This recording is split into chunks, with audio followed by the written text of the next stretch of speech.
हजुरहरू जति पनि 2टा 3टा काम गर्नुहुन्छ हैन, दिनमा 2टा 3टा सिफ्ट भ्याउनुहुन्छ अनि आफ्नो बच्चाहरूलाई पनि टाइम दिने फुर्सद हुँदैन।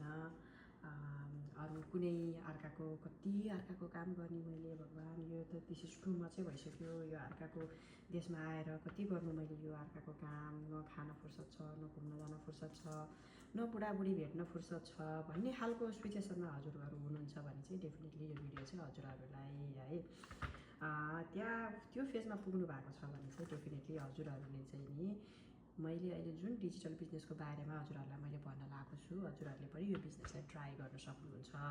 मेरो नाम चाहिँ गीता मग्रान्ती। म अहिले हाल मेलबर्न अस्ट्रेलियामा बस्छु।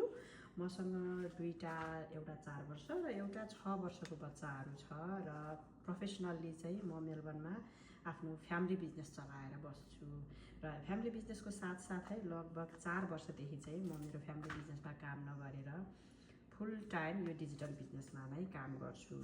सो द्याट मेरो 2टा बच्चाहरू पनि म आफै लुक आफ्टर गर्छु। उनीहरू स्कुल जान्छन् तर आफ्टर केयर जाँदैनन् है, because I don't have to put them in after care. र अर्को कुरा भनेको चाहिँ नि यो डिजिटल बिजनेसले मलाई के हेल्प गरेको छ भन्दाखेरि चाहिँ यो डिजिटल बिजनेसमा आइसकेपछि चाहिँ नि पहिला आफूले पनि यो बिजनेस स्टार्ट गर्दाखेरि चाहिँ नि धेरै नै कस्तो होला के होला, यो स्क्याम पो हो कि न म फस्ने पो हो कि भन्ने खालको कुराहरू मसँग पनि धेरै नै थियो है। किनभने अब अनलाइन बिजनेस भनिसकेपछि त्यही नै सबैभन्दा दिमागमा फर्स्टमा आउने भनेको त्यही नै हो होइन। पछि तर आफूले अब म चाहिँ त्यो खालको मान्छे हो कि अब आफूले नहेरिकन आफूले नगरिकन त थाहा हुँदैन, अर्काको कुरा सुनेर त हुने कुरा त छैन। आफ्नो लाइफको डिसिजन त आफैले लिनु पऱ्यो नि त होइन। सो त्यो कन्सेप्टमा चाहिँ मैले चाहिँ आफैले यो भित्र छिरेर चाहिँ बिजनेसको चाहिँ स्टडी गरेँ है 4 वर्ष अगाडि र this is what I am doing right now है। घरमा बसेर फुल टाइम मेरो आफ्नो फ्यामिली बिजनेसमा भन्दा राम्रो इन्कम मैले आफ्नो डिजिटल बिजनेसबाट गरिरहेको छु। सो मैले यो भन्न खोजेको होइन कि तपाईँको आजको भोलि नै बिजनेसले तपाईँलाई अर्न गरेर दिन्छ, किनभने यो गेट रिच क्विक स्किम होइन।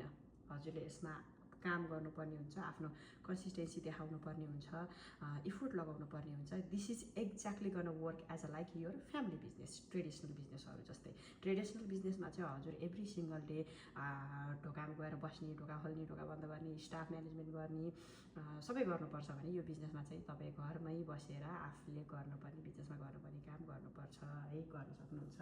र अर्को भनेको चाहिँ यो बिजनेसको लागि हजुरले दिनको 1 देखि 2 घन्टा भनौँ न होइन, फर्स्टमा स्टार्ट गर्दाखेरि र पछि जब चाहिँ नि बिल्ड हुँदै जान्छ त्यसपछि हजुर आफैलाई थाहा हुन्छ कि मैले कति टाइम लगाउने, मैले यो खालको अर्निङ गरिरहेको छु भनेपछि त मैले त मेरो फुल टाइम जब पनि छोडेर मैले यसमा टाइम लगाएँ भने चाहिँ it's gonna work more better than my full time जब भन्ने खालको डिसिजनमा तपाईँ पुग्नुहुन्छ।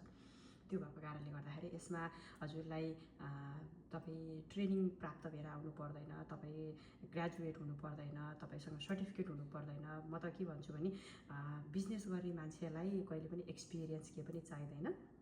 अझ यो डिजिटल बिजनेसमा त झन् हजुरलाई एक्सपिरियन्स भन्ने कुरा चाहिँदैन। किन भन्दाखेरि एभ्री सिङ्गल कुरा यहाँभित्र नै सिकाइन्छ। यहाँभित्र जे सिकाइन्छ त्योलाई चाहिँ हजुरले अप्लाई गर्नुभयो भने चाहिँ you will be success in the business है।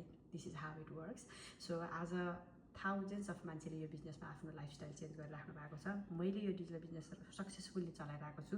मैले प्लस त्यो थाउजन्ड्स अफ मान्छेले यो बिजनेस चलाउन सक्नु भएको छ र गर्नु भएको छ भने चाहिँ नि तपाईँले गर्न सक्नुहुन्न भन्ने चाहिँ हुँदैन होइन। सो यदि हजुरहरूलाई पनि यस्तो केही खोजिराख्नु भएको छ, 3टा 4वटा सिफ्ट गरेर आफ्नो फ्यामिलीलाई टाइम दिन पाउनु भएको छैन, एउटा मोर्गेज र ग्रोसरी किनेर तपाईँको होल मन्थको पैसा सिद्धिन्छ, नो सेभिङ नथिङ होइन, त्यो स्टेजमा हजुर हुनुहुन्छ भने चाहिँ definitely you need to explore about this business.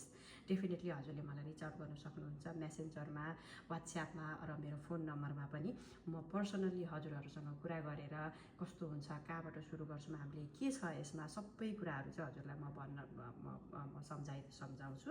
हजुरहरूले मलाई फोन गर्नुहोला र definitely we can have a chat about the business. अब कति मान्छे मान्छेहरूले चाहिँ नि यहीँ नै भन्दै हुन्थ्यो नि बिजनेसको बारेमा भनेर भन्नुहुन्छ होइन। मैले भन्न थालेँ भने त 2-3 घन्टाको भिडियो हुन्छ। So who gun watch my 2 to 3 hours video होइन। सो जो मान्छे एकदमै इन्ट्रेस्टेड हुनुहुन्छ उहाँहरूलाई चाहिँ मैले गर्नुहोस् आउनुहोस् भनेको हो नि त। त्यो भएको कारणले गर्दाखेरि डेफिनेटली हजुरहरू इन्ट्रेस्टेड हुनुहुन्छ भने मलाई रिच आउट गरेर हजुरहरूले मजाले मसँग कन्भर्सेसन गर्न सक्नुहुन्छ before you even step into the business है त। Thank you so much. Let's have a chat about the business. Thank you. By by.